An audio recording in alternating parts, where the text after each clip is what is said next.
Have we in any way been able to simplify it to connect it? Like, has things become more complex or simplified? We connect things to already existing ones. See, there are many ways of looking at it. Assume that I am a driver. When I learn driving, I know already some equipment which is, or maybe some vehicle which is driven in some fashion. I can drive any other vehicle in the normal sense. But the development has become so great, the vehicle has become totally a mechanical equipment or mechanical machine which is run by the steering, accelerator, brake and clutch.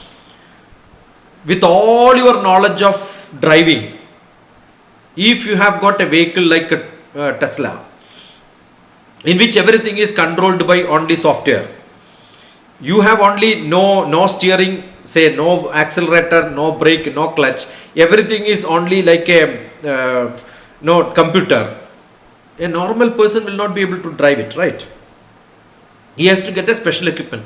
So the modernization, the specialization, more development, the speed in which things are happening around this world is so much.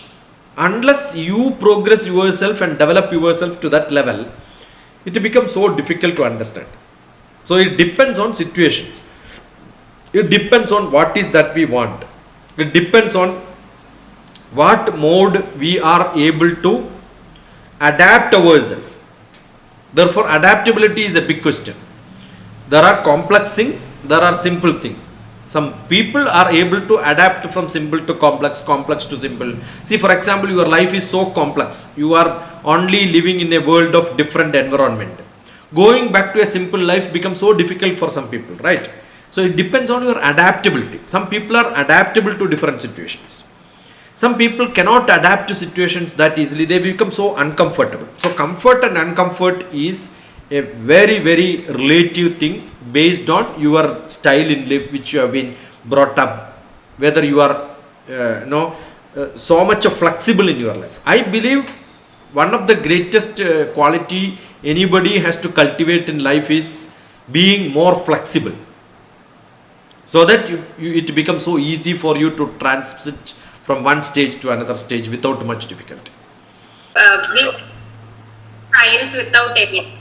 There's no science without evidence. Yeah, evidence is an observation. Okay, when I eat, it digests. Is it an experience or experiment?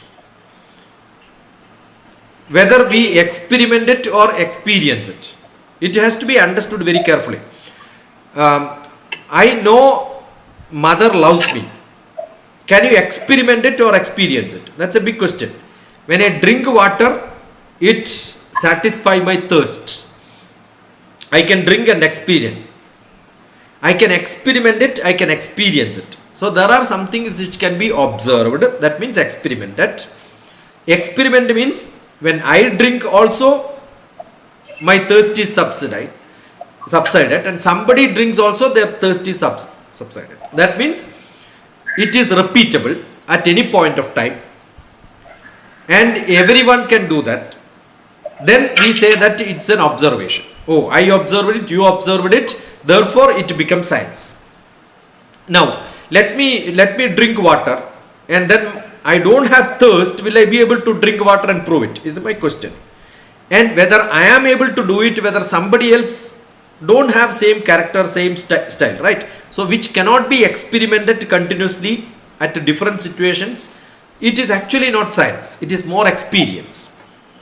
Therefore, what is called science, which I can observe, like in the normal terminology of science which we experiment in the laboratory, is not just science.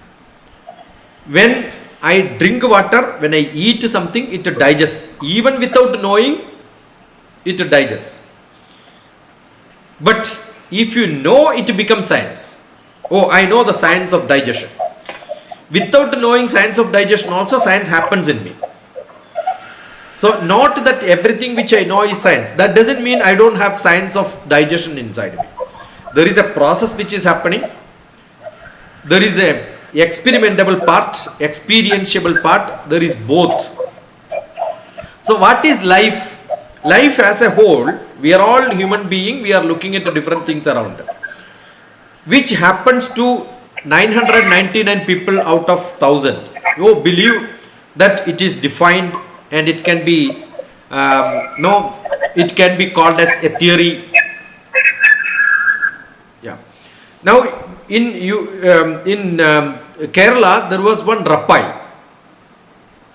His breakfast used to be 300 idlis, 3 buckets of, maybe 60 liters of sambar. The whole world will wonder, the science will wonder, the medical science will not be able to explain why is it happening and how is it happening.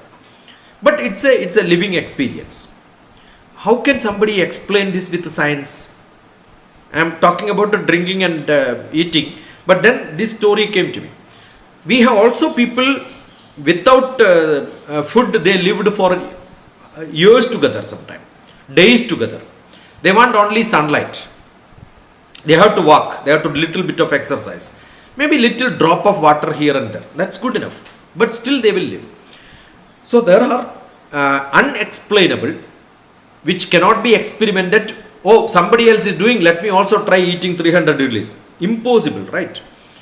So can you experiment this? No. Can you repeat it? No. Is it possible to prove or disprove? There is nothing to disprove because there is already a proof. Correct? But if somebody wanted to prove it with a different person, it's impossible. So repeatability is not there. So generally science, accepted science is what you can repeat, what you can observe at multiple places, in different conditions. No. So it is all, we can only say it's all wonder, right? Which just because I cannot observe, I have not seen, it doesn't mean that it is not science.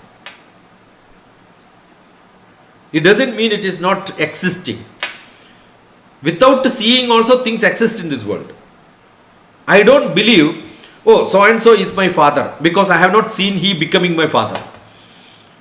It's a great wonder, right? So isn't that I don't believe? Yes, I believe. How do I believe? My mother told that this is your father. Fine, that's good enough. So I have faith, I have belief. Understood? So something are beyond experimentation. Some things are to be heard. So there, in Bharatiya Shastram, we have got what is called a Shruti. Oh, somebody told me and I believe it. With that hypothesis, I lived thinking that this is my father. Understood? So this hypothesis is something which we believe, where I don't have to prove it or disprove it, unless and until it makes some difference in my life. It doesn't make any difference in my life. It doesn't make any difference in the life of the society as a whole. I accept it. Understood? So this is what is, you call it as science or not science, it is still science. Therefore, that science is not under the umbrella of the modern science, which is called Shastra. That is why in India, in Bharata, Natyam becomes a Shastra. Natyam is what? Dance. When I see dance, I feel so happy. Today morning, one of my friend who was not in connection for long years had sent me a song sung by a granddaughter of that person. He wrote the lyrics. Oh, by hearing, I felt so good. Correct? That makes me happy. That gives me, see, what is advantage in the science and technology? I can switch on my mobile, I can switch on my TV without even touching. I can speak and then switch on my TV. I can speak and switch on my light. We have got lot of gadgets which works on my words. That gives me so happiness, ease. So the happiness and ease is what is the development in technology today. By listening to that song, I felt much better and happy. Right? So the development in science is to make me happy. The science gives me happiness. The song also gives me happiness. So there is a definition of Shastra in the traditional style which says लोकानाम् उपकाराय एतत् शास्त्रं प्रवर्तते.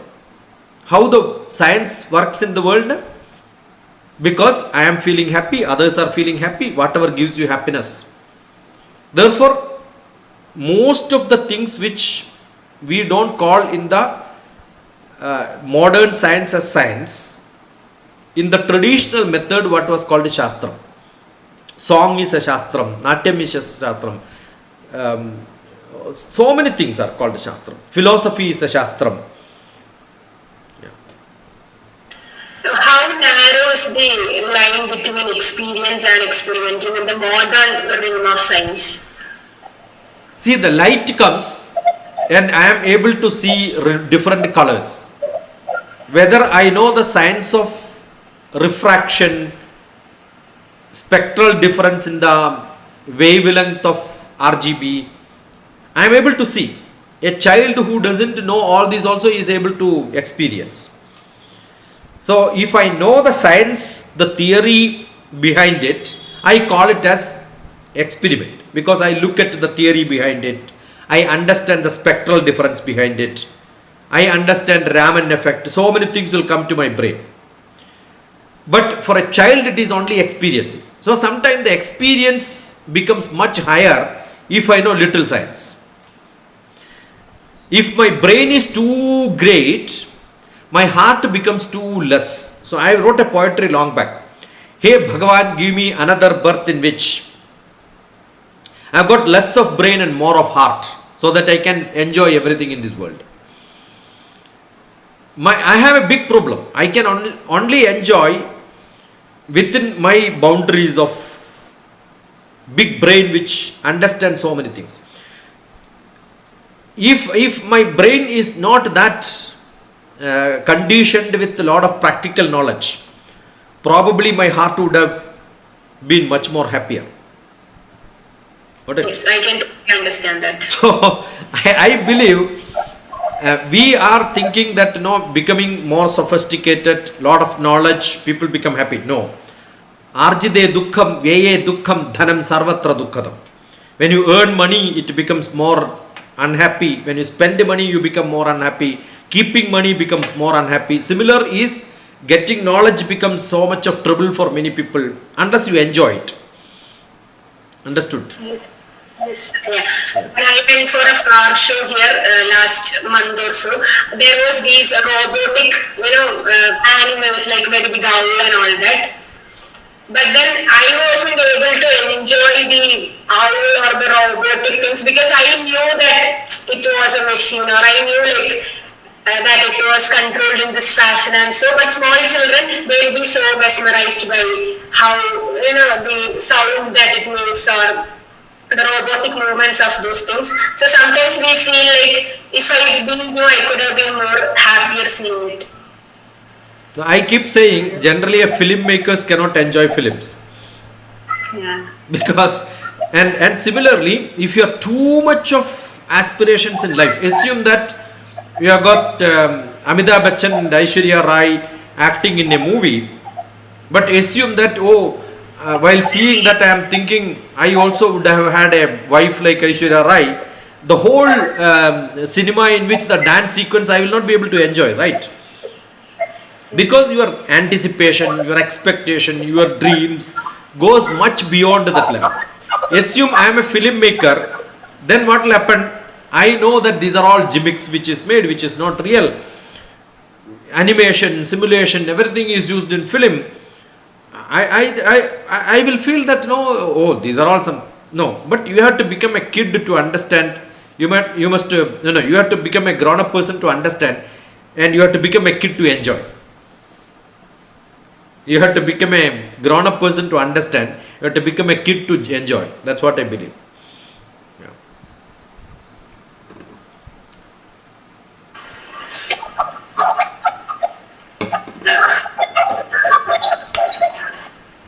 Now, when we talk about what you talked about, the assumptions, or it is a pre-scientific method of learning, right? The Bharatiya Shastra and all. See, there are so many intuition which happened in the scientific era in India.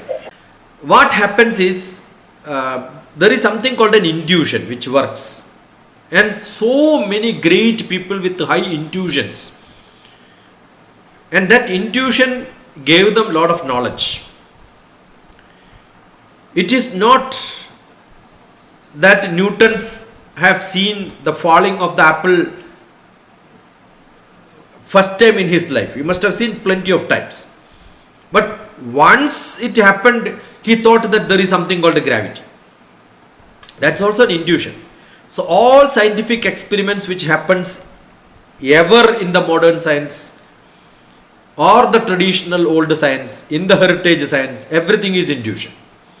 When I look for I am studying some problem and then giving a solution, somebody has already proved it, I am learning it and then reusing it. But a true research, a true experiment, a true observation, which happens first time, it's all with some intuition. So research itself is an intuition, number one. Every poet has got an intuitional thoughts. Every poetry, not necessarily science. Now a poet is a highly scientific person with a great intuition.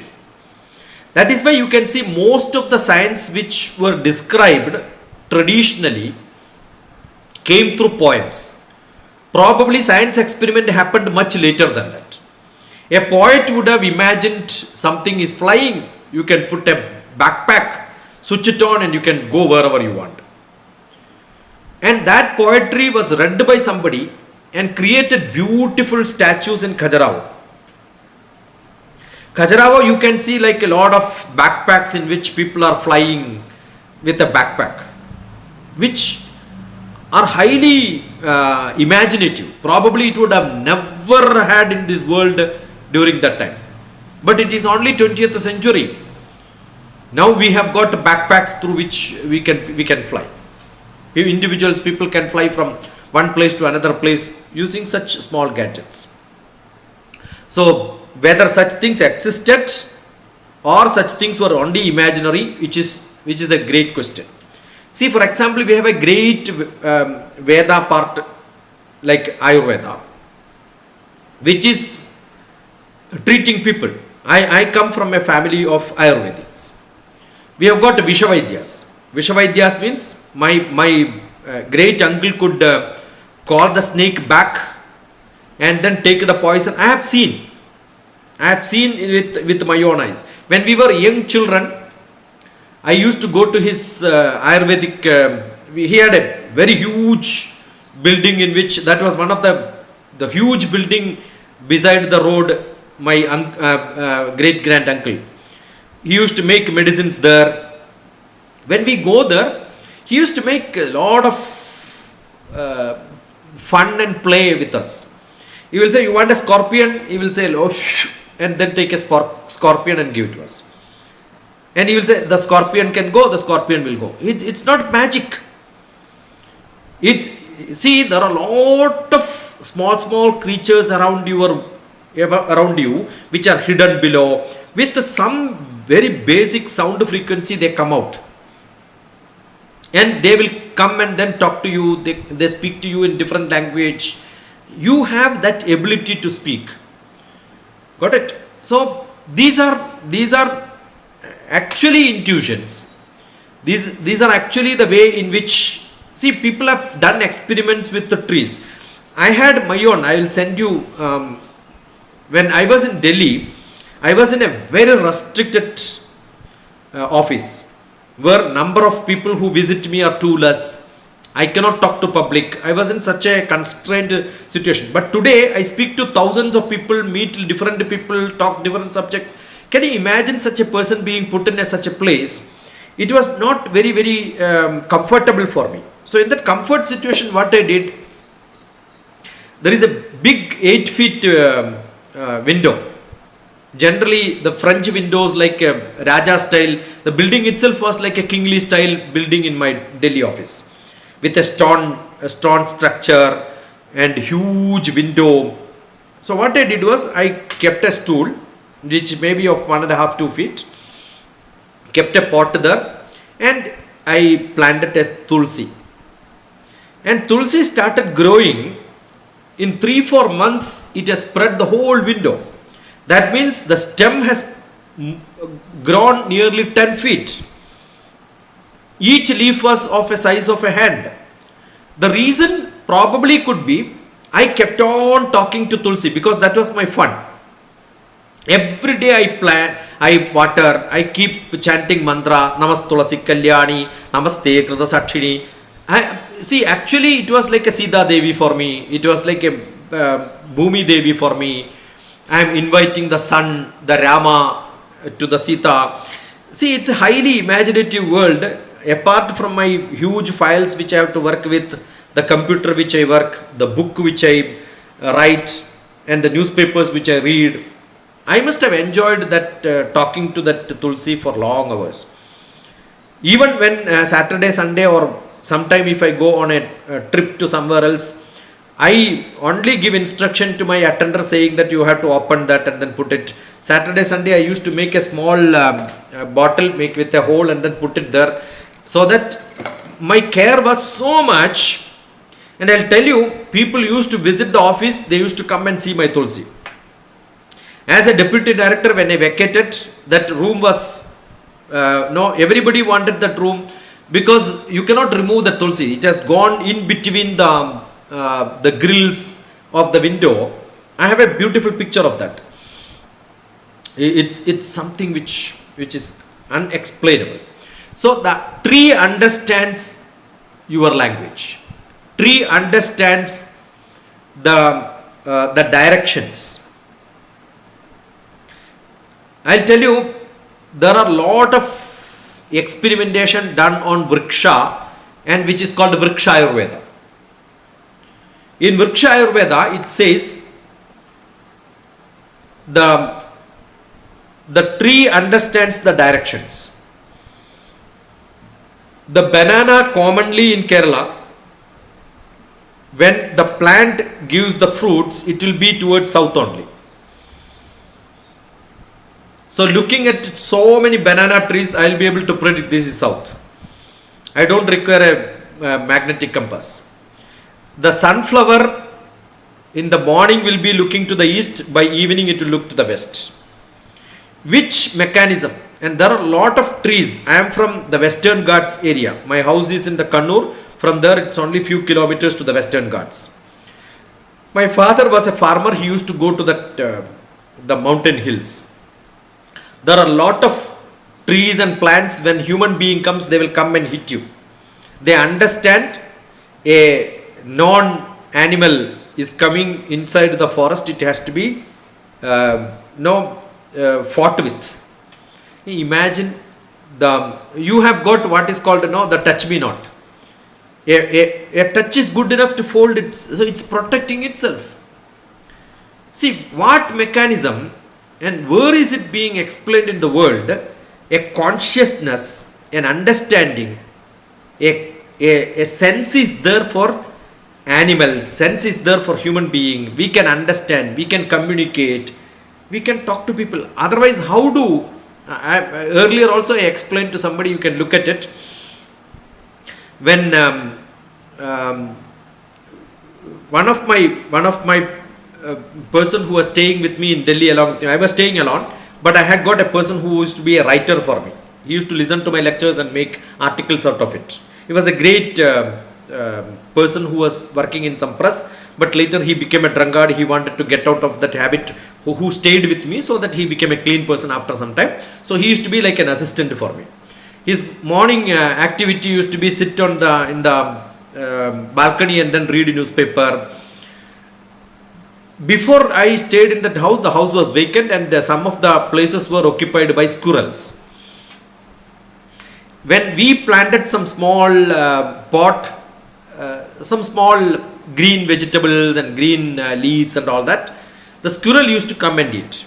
I used to enjoy. I used to tell that, no, that is for squirrel, but don't take it, don't pluck it.